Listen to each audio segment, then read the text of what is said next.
안녕하세요. 호박부동산 김상윤 소장입니다. 오늘 전체적으로 브리핑 드릴 내용은 지금 오블럭이 완공 시점이 얼마 안 남았기 때문에 일단 이 오블럭 분양주분들이 이거를 지금 상황에서 전매를 하는 게 맞는 건지 아니면 등기까지 가져가시는 게 맞는지에 대한 고민을 많이 하세요. 저도 그 부분으로 좀 상담을 많이 드리고 있다 보니 이번 영상을 준비하게 됐고, 단순히 그냥 시장을 기대하면서 뭔가를 기다리는 방법 이런 것보다는 실제로 내가 등기를 했을 때 등기 비용 또는 이자에 대한 부분, 이 금리에 대해서 회복되는 기간, 관리비, 이 모든 부분을 좀 검토를 해서 내가 전매를 할 때에 만약에 손해를 보고 이걸 던지신다라고 하면은 그 손해액과 이 등기를 했을 때 이 시장을 감안했을 때의 필요 경비가 들어가는 부분을 같이 비교해서 검토해 보시는 게 가장 좋으세요.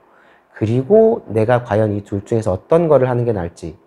물론 이 선택은 100% 전매만을 보시고 추가적인 잔금이 준비가 안 되신 분들한테는 이 내용이 크게 아마 와닿진 않으실 거세요.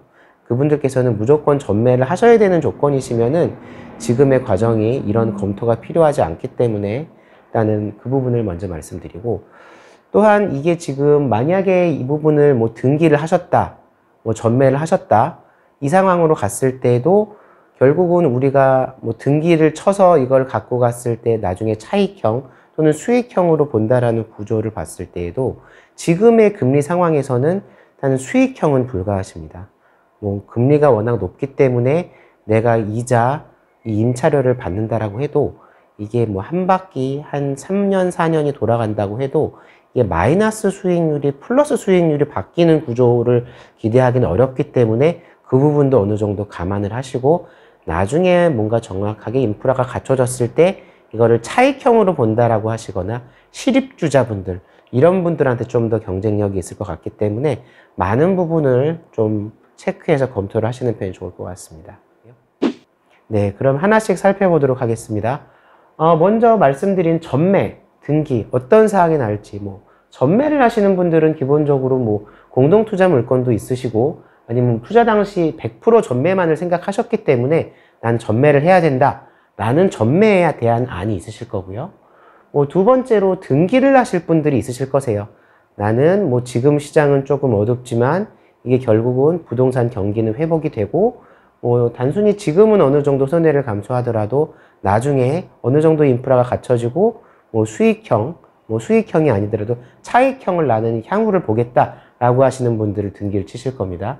그리고 가장 애매한 아직 등기를 할지 전매를 할지 결정이 안 되신 분들, 이런 분들은 말씀하신 것처럼, 제가 처음에 말씀드린 것처럼 어떤 구간으로 갔을 때의 리스크, 내가 만약에 전매다, 무피다, 계약금 폭이다, 마이너스 3천이다, 2천이다, 이런 안들이 정해지시면은 그 금액과 내 물건을 등기를 했을 때 1년 동안의 공실이다, 6개월 동안의 공실이다, 이런 부분을 좀 예상을 해서 이 두 가지의 손해액을 어느 정도 비교하시면 좋으세요.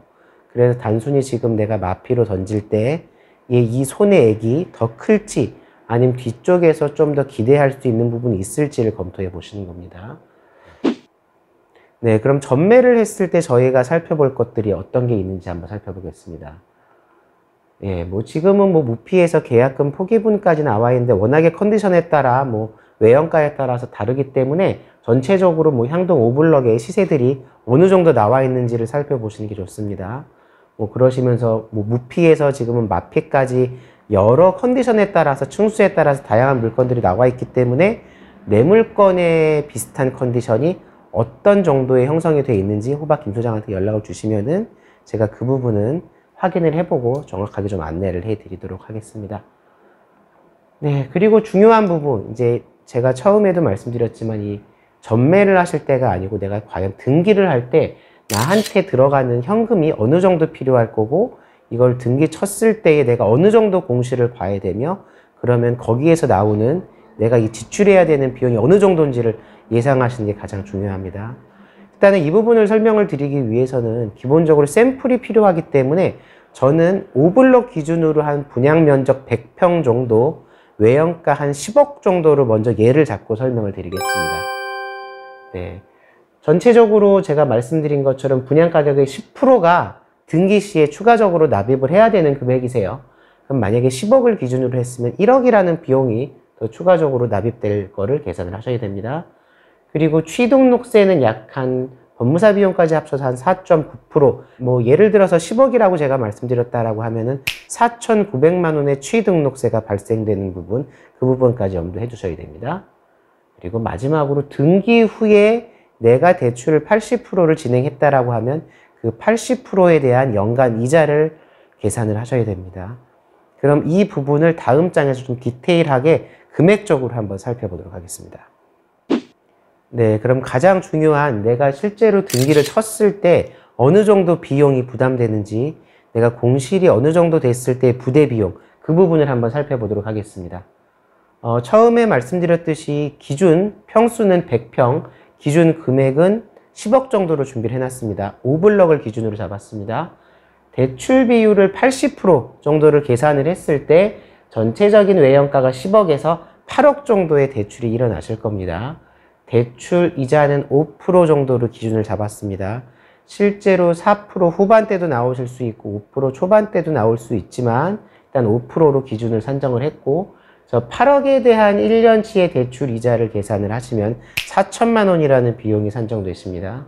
1년치를 계산을 한 이유는 입주장이기 때문에 3개월, 6개월 내에 끝나실 수도 있지만 최대 임차가 안 맞춰지고 1년 동안의 공실을 가는 경우도 있기 때문에 최대한 보수적으로 접근하기 위해서 1년치를 산정을 했습니다. 그리고 아래에 들어가는 취등록세 4.9%, 이 비용은 내가 공실의 기간과 상관없이 전매를 했을 때는 안 들어가는 비용이지만 등기를 할 때는 4.9%의 취등록세 정도가 발생되시기 때문에 4,900만 원의 비용은 무조건 들어가신다라고 보시면 되세요. 그리고 5번의 예상관리비, 지금 저기 40만 원이라고 적혀져 있는 비용은 한 달의 관리비입니다.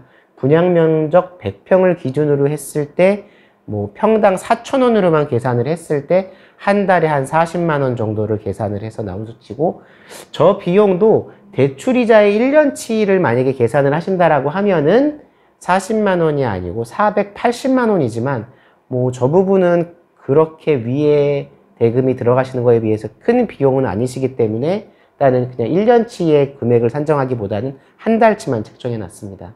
만약에 저 부분을 같이 합산하신다라고 하시면은 40만 원이 아닌 1년치 480만 원을 아래 부대 비용에 넣으시면 되고, 예상관리비를 제외한 전체적으로 등기를 쳤을 때 내가 들어가는 1년치의 비용을 산정한 금액은 8,900만 원이세요. 그러면 이 지금 10억짜리의 외형가에 내가 전매를 접근하실 때 이게 방법을 구하신다라고 하시면은 내가 전매를 했을 때 내 손의 액과 내가 1년치가 계산된 부대 비용, 또는 이거를 기준으로 6개월이 됐을 때의 부대 비용을 고려하셔야 되세요.